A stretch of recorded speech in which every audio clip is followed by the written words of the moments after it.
Ladies and gentlemen. Here. Harmon. Here. Lander. Here. Steve Rogers. Here. And Miller. Here. Stand for the pledge, please. Pledge allegiance to the flag of the United States of America and to the republic for which it stands, one nation, under God, indivisible, with liberty and justice for all. Welcome, everybody. It's nice to have a full house tonight. So welcome, and we're ready to honor you. And Dr. Bug, I'm going to turn it right over to you. All right, this is very exciting. It's nice to be able to have our students and parents back with us again in our boardroom so we can start recognizing the incredible accomplishments of our students. Very excited to have Principal Jennifer Kenny with us today to have a couple different recognitions. So Miss Kenny, you are up. Thank you for the crowd. Good evening, everyone. We are going to do a couple of announcements today for some of our high school students that have some awesome accomplishments. Our first that we're going to recognize today, Mr. Mystic, our fearless director, is going to come up and introduce. We have some great costumes as well. We're just introducing real quick the two high school students that were part of the all-state production this year. That took place back in, which is Derek Carlson. Sorry, we're in like lighting rehearsals right now, so they're in full costume. Don't worry, good boys. They didn't dress up for you guys. They started this process actually last June with auditions that were held last summer.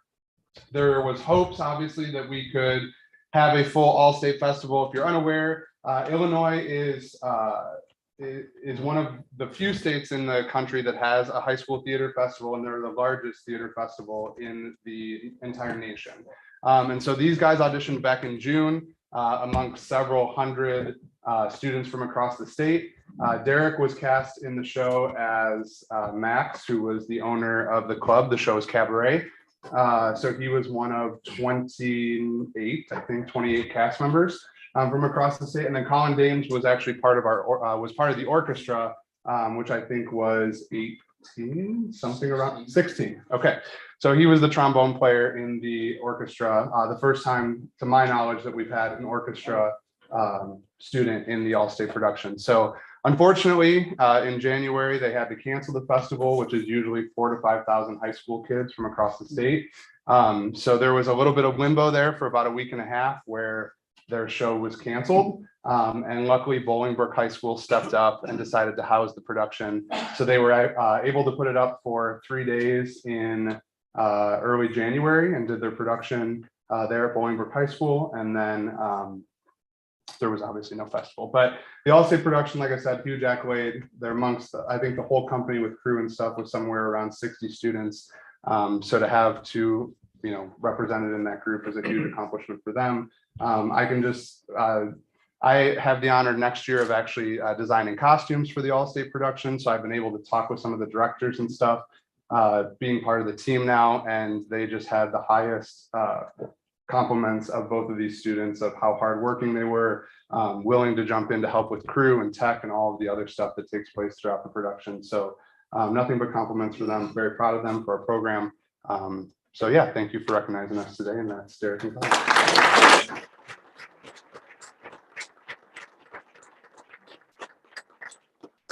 Well, guys, hang on a second. Congratulations. Congratulations. Thanks for dressing up for us today. Anything you guys want to mention? Anything you want to say about your experience? Yeah, sure. So a lot of kids try out, and I didn't think I was gonna make it at first. And there was a callback, and there was a bunch of Riley Nevins in the room, and I kind of stepped up and swung, and I landed a role. It was great, and I had nothing to lose, and no regrets. Good. Colin, anything you want to mention? I mean, yeah, there wasn't even a callback for me. I was on my way to a baseball game, and I got the email, and I opened it and it said congratulations, and then 10 months, 12 months of rehearsals went in, and it came out to be a really fun show. So something just quick about the experience. They only rehearse every 3-day weekend. So Labor Day, Columbus Day weekend, Thanksgiving weekend, and then a weekend in December. So those 3-day weekends, they're in rehearsal from 9 a.m. to 9 p.m. All their full day 3-day weekends, and that's the only time they meet to put the show together. So they have 4 rehearsal weekends to kind of put that all together with, obviously, like I said, students from across the state. So thank you guys, obviously, for contributing to their experience, because you helped cover the enrollment costs that they had to pay to be a part of it. So thank you for that. Mr. Mystic, just I always want to put these things in perspective a little bit too. This is, we have kids that have made all state teams and things like that before. I think one of the important things to remember with this, there's no class 1A, 2A, 3A. These guys were competing against people from Neuqua Valley, from Wheaton Warrenville South, from, all the schools up there. So, this was there's only one all-state team for the musical, and these guys both made it, which I think is an amazing accomplishment. I won't forget when he was at callbacks, he got back in the van. He said, I was just in a room with somebody that's going to be on Broadway. And I was like, yeah, that's the reality. You're in a room of people that this is their career. This is the only thing they're doing. And I know for us and for our students, the other thing that he mentioned was, these 2 kids were probably one of the only 2 in the production that are involved in anything outside of theater. I remember they both walked out and they're like, they're not allowed to do anything else. They can only do theater. Like, that's their only thing. And so for them to be able to experience a little bit of everything and still be a part of that is something we've been building for a while. So thank you for that. And Mr. Mystic, thank you for the opportunity to Of hear course. these kids, and time for a shameless musical plug. Sure. Phantom of the Opera is next weekend, and the weekend after that. So Friday, Saturday, and Sunday. We got a pretty cool chandelier hanging in the auditorium. It's starting to look really good. So please feel free to join us next weekend for any of those performances. So Okay, thanks, guys. thank you for having me.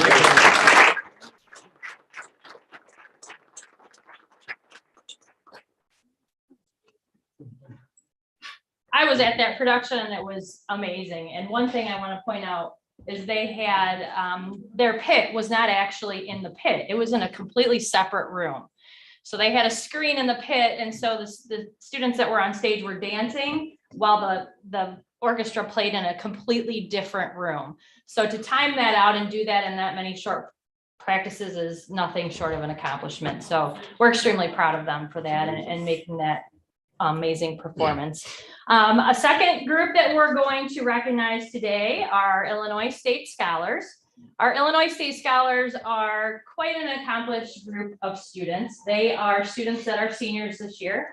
It's through the Illinois Student Assistance Committee, and it's based on really 3 things. It's based on ACT, SAT score, your class rank if you have one, and also your GPA. So when you look across the board at all of these students that are recognized in the state of Illinois, out of roughly 757 high schools, it's about the top 10% of all high school students. We're extremely proud of their accomplishment. It's something that every year we take their picture and it is in the hallway for the rest of the next school year. So students, I know you've probably seen them in the hallway. Those are our Illinois State Scholars, and you will be remembered in that hallway for all of the 2022-23 school year as well. So we're extremely proud of them, and that's how we make sure that we know that it's a big deal to become an Illinois State Scholar. So at this time, I'm going to call you guys up if you'd like to come up one at a time. Our first is Alexis Curtis.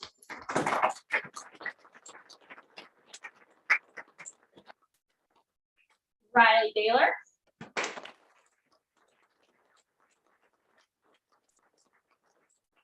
Lauren Ferrari.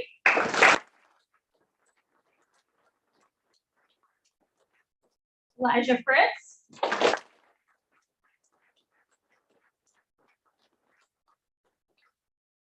Allison Hausman.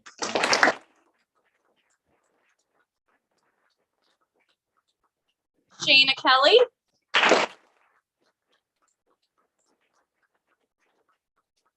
Mackenzie Krause.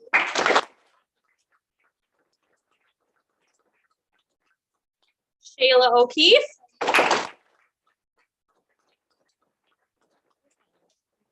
Why don't you go on right up in front of the board there? There you go.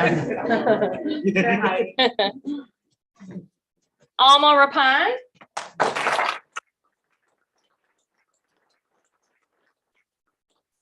Molly Stiles. and Maxwell Tucker, but he could not make it tonight. So this is our. And like I said, we're very proud of their accomplishments. They'll also be recognized at graduation. Like I said, they are the top 10% of high school students in the state of Illinois. So extremely proud.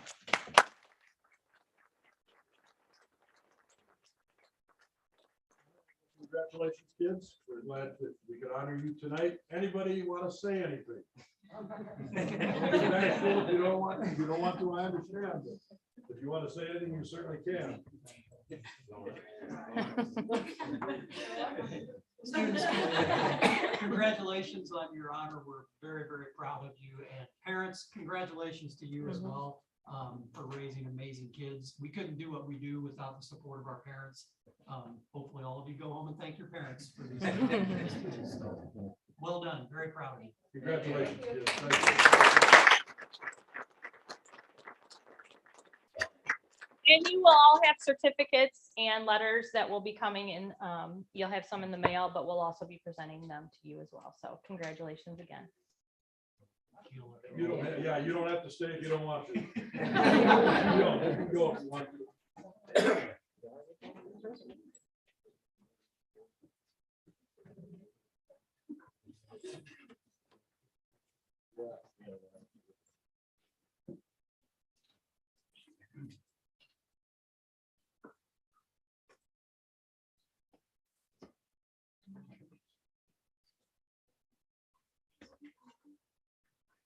Yeah.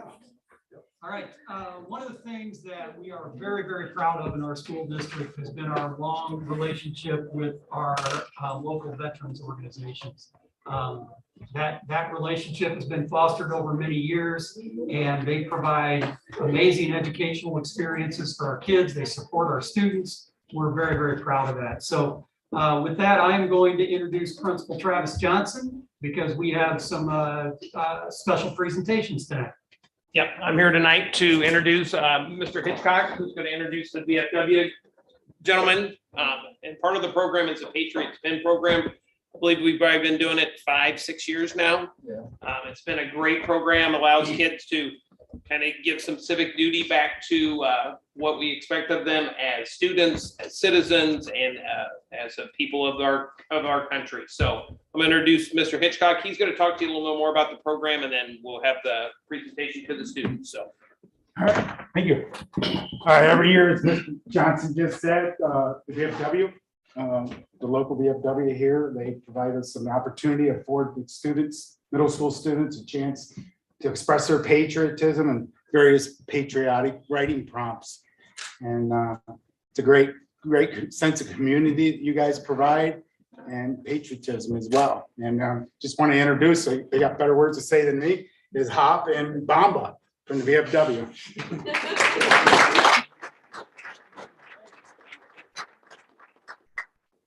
I'm Jim Phillips. They call me Hop. I'm the commander of 1336 VFW here in Coal City. It's not us that you need to thank. It's Mr. Hitchcock. He's been doing it for 5 or 6 years now. And his judging crew, I'm not sure where the crew is, but they take 151 essays, narrow it down to 10 that we sent to the district. Now the district is made up of, I gotta have notes. I'm not as good as these other guys. There's two posts in Joliet, Mokina, Sandwich, Frankfort, Wilmington, Lockport, Bolingbrook, Morris, New Lenox, and Plainfield. And out of all those posts, could I, of the students that are here, could I have you fall in up here and alphabetically from Anderson? That means line up. Anderson, fall in. At attention, please. We're in the Army now. Anderson at that end and Livia at this end. Is Livia here? Yeah. Are you Livia? You're the gymnast. She couldn't make it to our pizza party up in Stone City because she was doing her gymnastics. Did you win? Way to go. All right, back that mic. Anyway, the 12 posts consisting of those towns, Coal City sent 10 of the essays to the district. Morris sent 9. Sandwich 4, Lockport 3, New Lenox 2. I guess what the point I'm trying to make is a small community like ours that are outnumbered drastically by those bigger towns. We send in more essays than the big ones do. There were 429 essays throughout the district that were sent in. So these students here ranked very high in that 429. And Lydia, you ranked 3rd out of the district. She won 3rd place out of the district. So she's 3rd out of.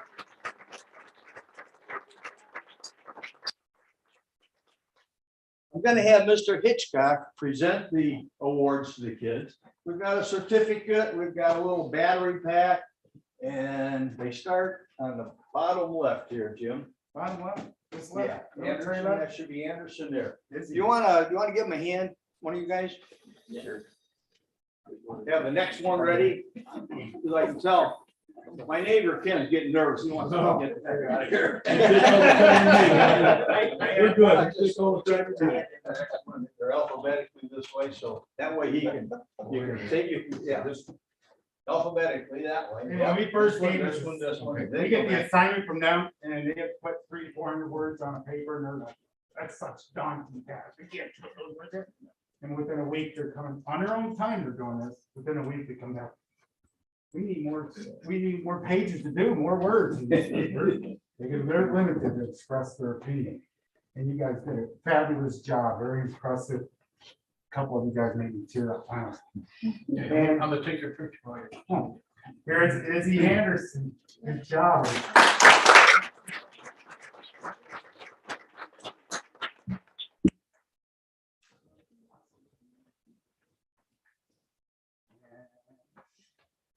Maddie Castle could not make it tonight. Probably heard that. She made it to the pizza party. I know, tired. All right, good job. And Remain Stay standing down, there, Wayne. please, for a little bit to see the Anderson. yeah, You gotta stay Stay there. down. I gotta take your picture.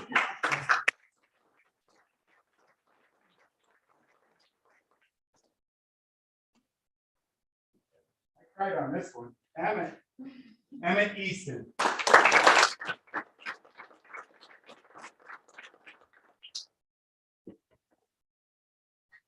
Cole Hicks.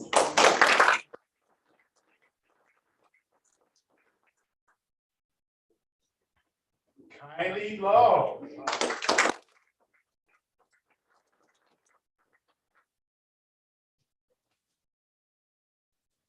Scott Mannering.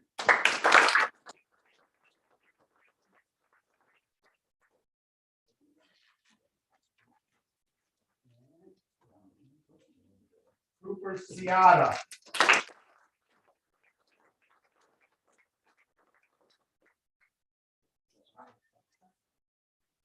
And Veronica Pink.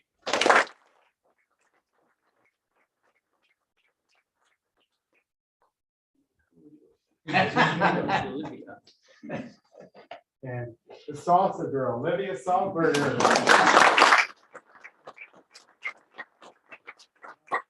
One of them got a certificate from our post. And this Lydia girl, she got a certificate and like a little bit of cash money from the district. And we gave her a different certificate and a little bit of cash money. And I get to give her this gold medal.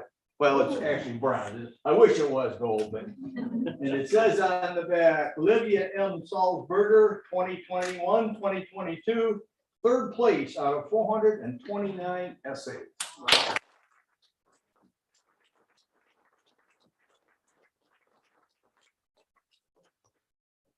You're a little bit there, Jim. Just like that. Are you smiling? You may be seated now, troops. Congratulations. What a great job. And, I just can't express how proud we are of you kids and the job that you've done. And parents too. Without them, they're gonna push you, make you do what you need to do. Congratulations and keep up the good work. Thank you. Great job.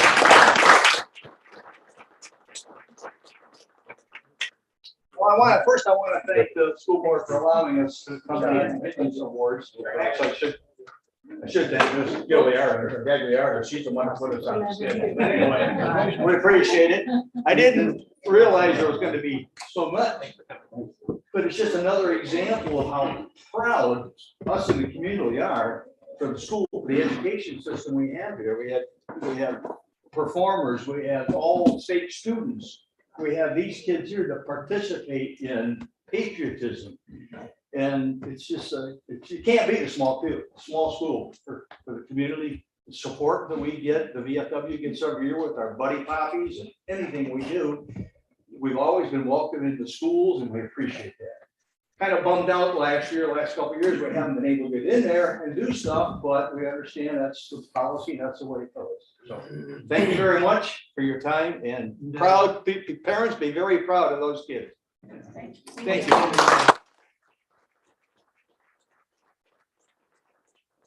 Congratulations, kids. I guess Thank you you, got them already. gentlemen. You already We got always them. appreciate the support. Thank you. Happy guys, thank you. Right here. Thank you. Oh, I had one left over. Okay, thanks. All right. Yep.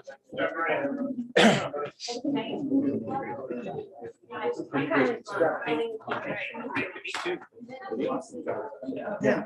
You only got one, it looks like. I thought, okay, you take one. You're not. Yeah. Well, they're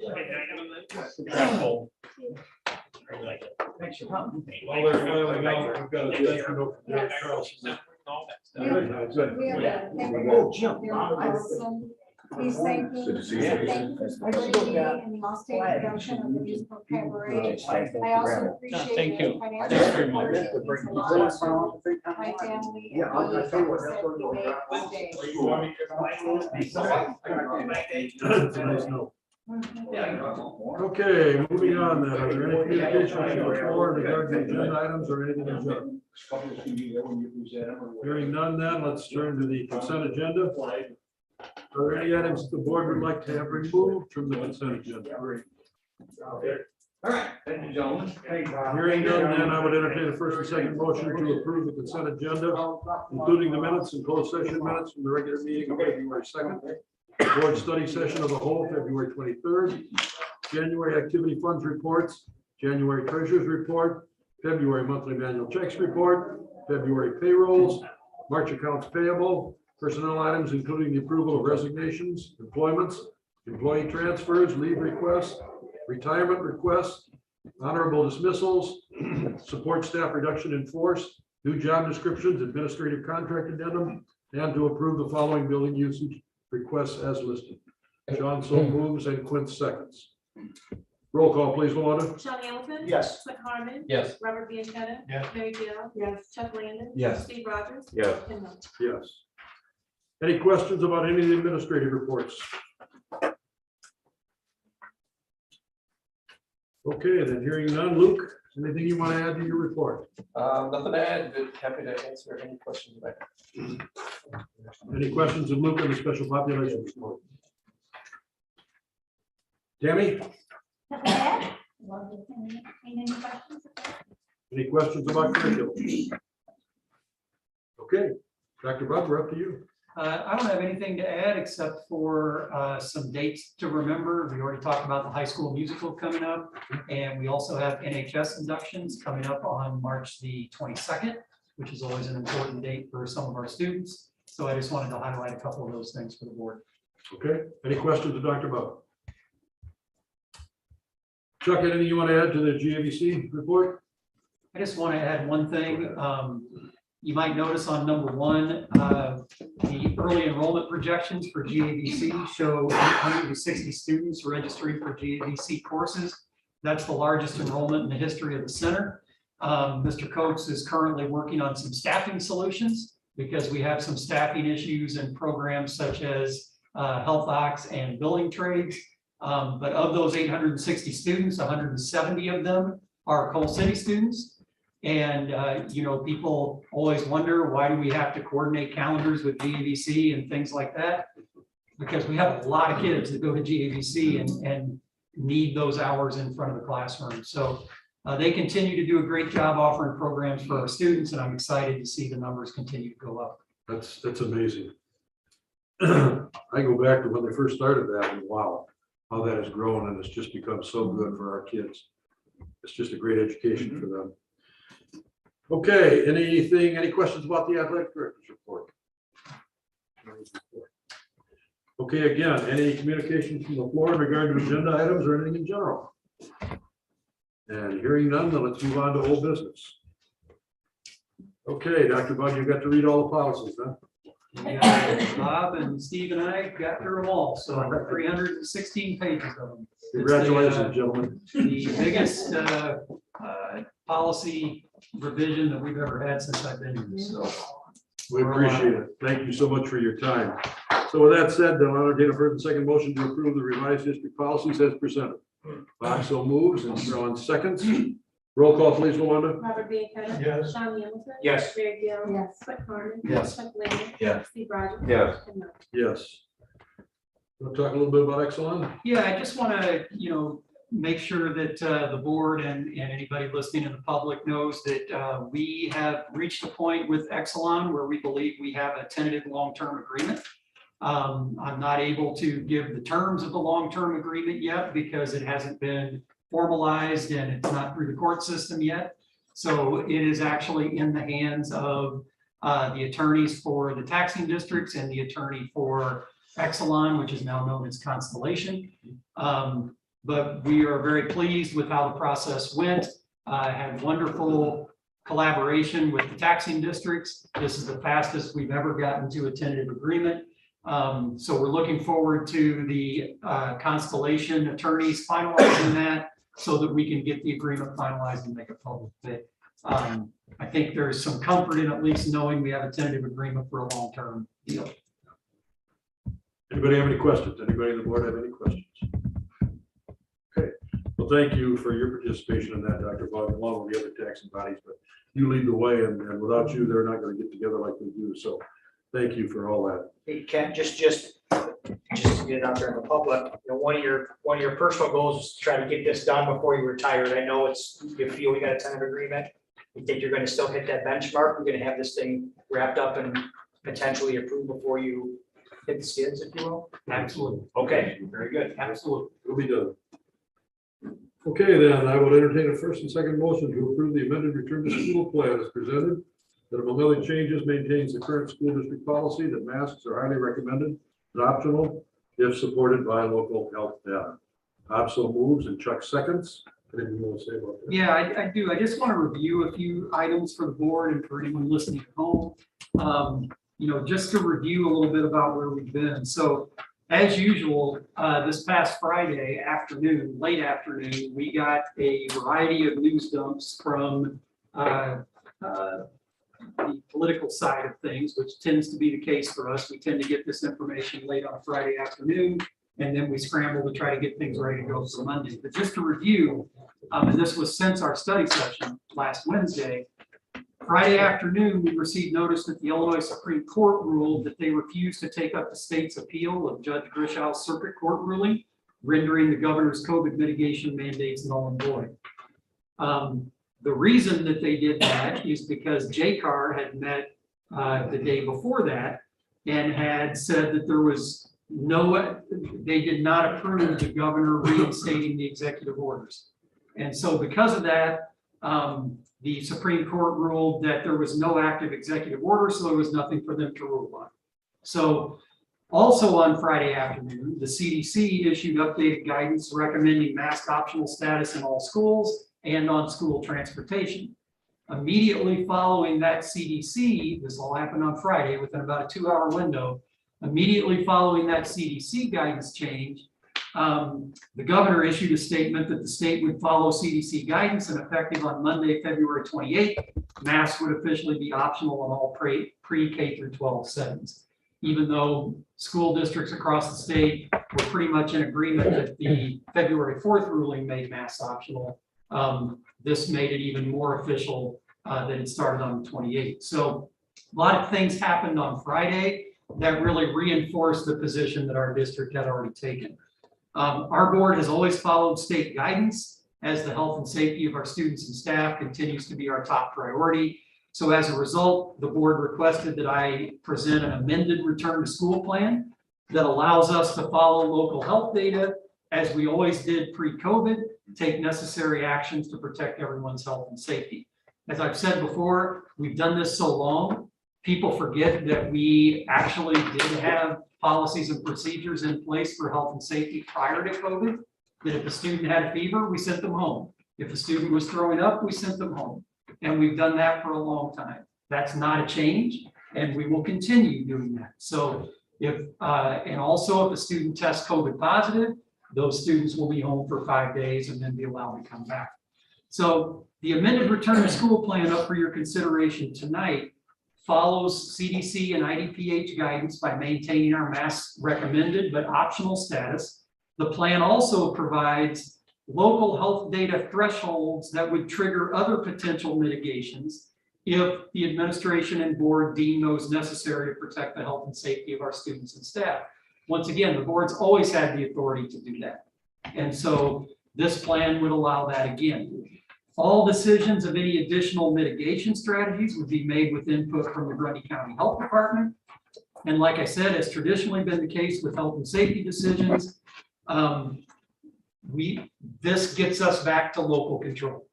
And that's what people have wanted all along, is local control, and we have that again. So once again, we don't throw everything out and say we're not worried about health and safety anymore. We still have a plan that has health and safety thresholds in it that allow the board and the administration to take further action if necessary. But hopefully that's not the case, and we can continue to move forward. Our current, you see from the Friday letter I send out, our current case count is very, very low. We hope that continues to be the case. We're still seeing that this week. We've had a couple of cases this week, but our case count is still very, very low considering we have 2,100 students and 300 staff members. So I think we're doing very well. So I think the board's action tonight formalizes the ability for us to have local control over these health and safety decisions. So that's what's before you tonight. Any questions? Okay, roll call, please, Luana. Robert Bianca. Yes. Chuck Williams. Yes. Mary Gill. Yes. Sean Hamilton. Yes. Mike Harmon. Yes. Steve Rogers. Yes. Ken Miller. Yes. Okay, moving on to new business, I will entertain a first and second motion to approve the donation of $150 from Ally DeRosio and the donation from the public in the amount of $534 to the theater department. Chuck so moves, Steve seconds. Roll call, please, Luana. Chuck Williams. Yes. Steve Rogers. Yes. Robert Bianca. Yes. Mary Gill. Yes. Sean Hamilton. Yes. Mike Harmon. Yes. Ken Miller. Yes. And I'll entertain a first and second motion to approve the resolution to accept the school site donation of $44,223 from the village of Coal City and to waive the reading of the resolution. Lynn so moves and Mary seconds.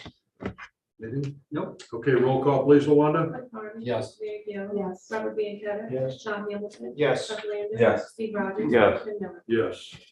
Okay, anything you want to say about the district clerk?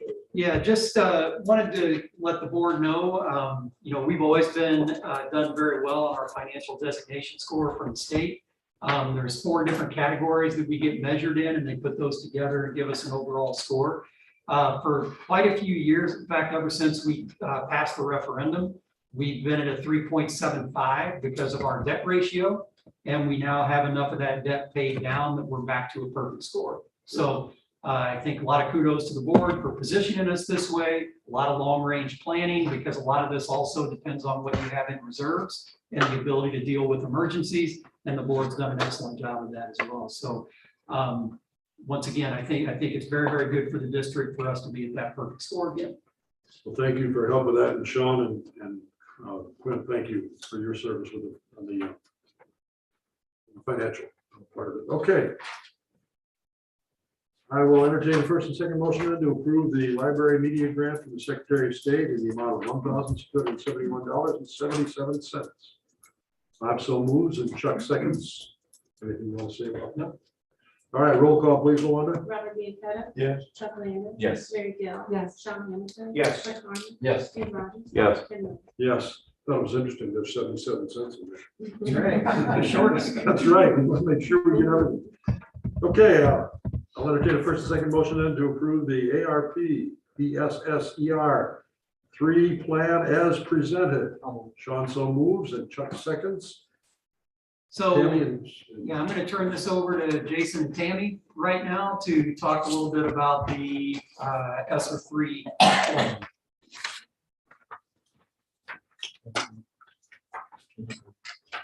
Miss Eldridge listed first, so she'll start tonight. So there were 3 grants. This is the 3rd one for the ESSER money.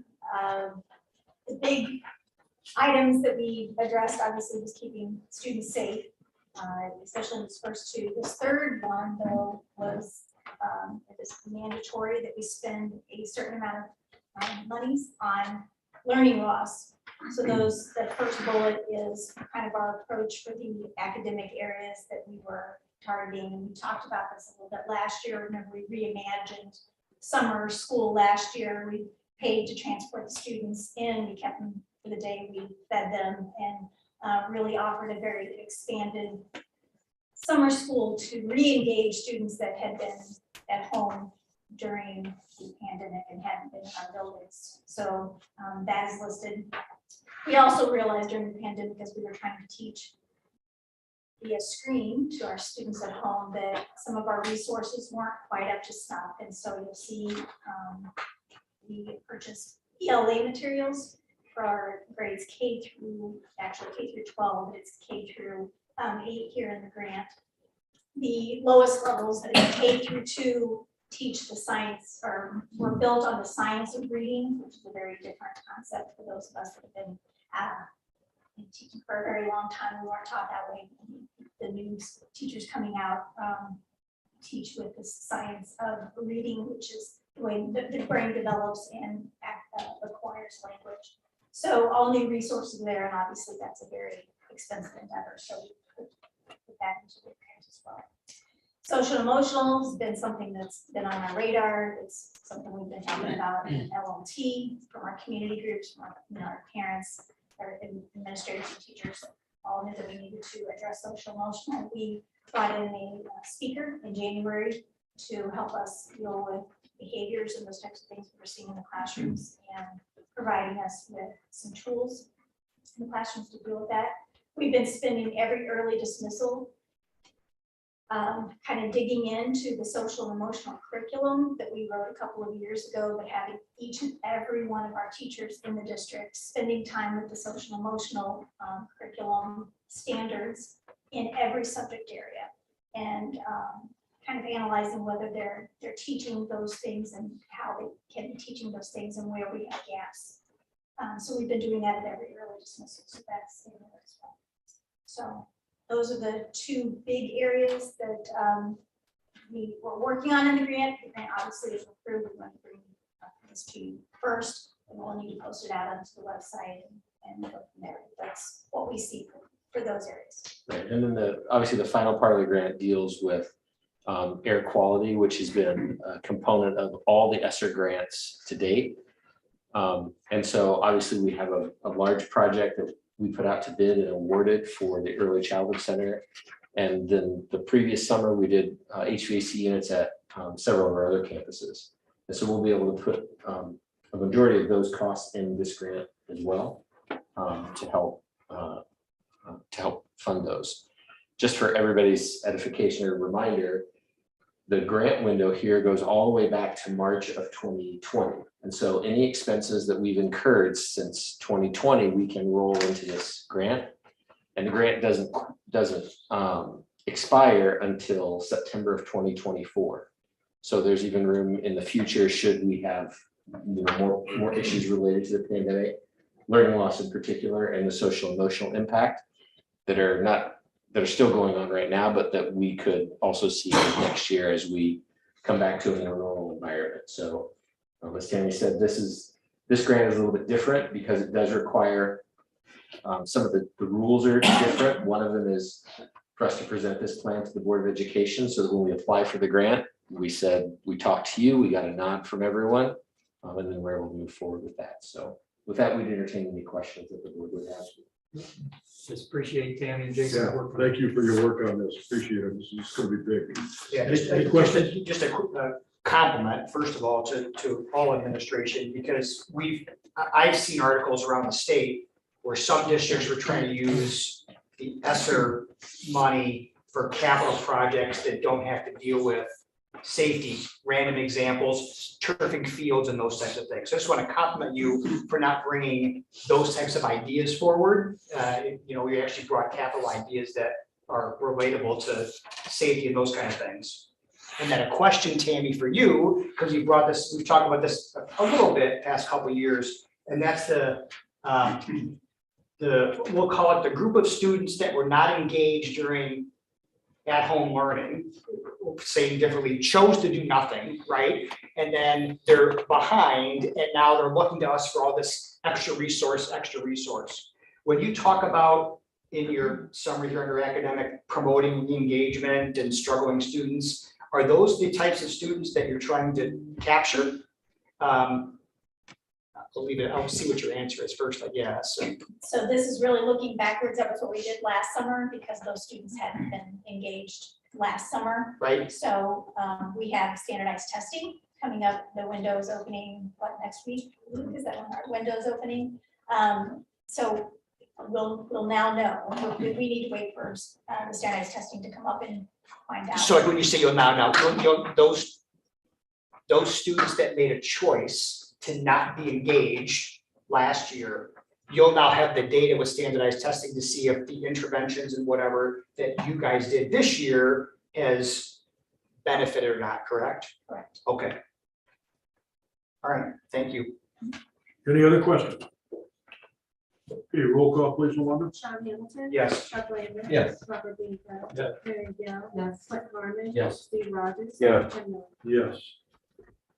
Any agendas open at the time, or any items open on the agenda, or any communications before in regard to anything else? And Bob, I think you've got something, don't you?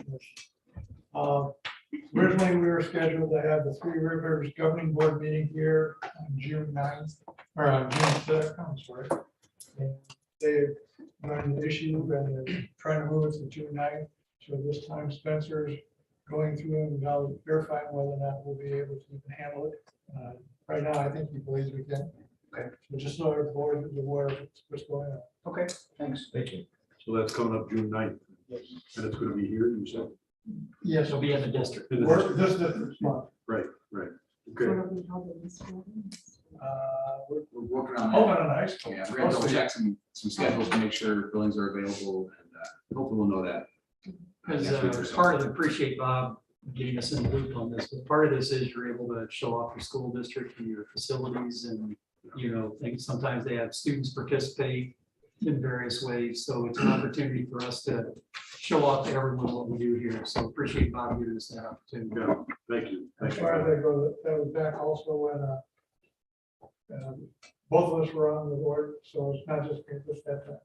Yeah. Clint, thank you. Thank you, sir. Thank you both of you. Absolutely.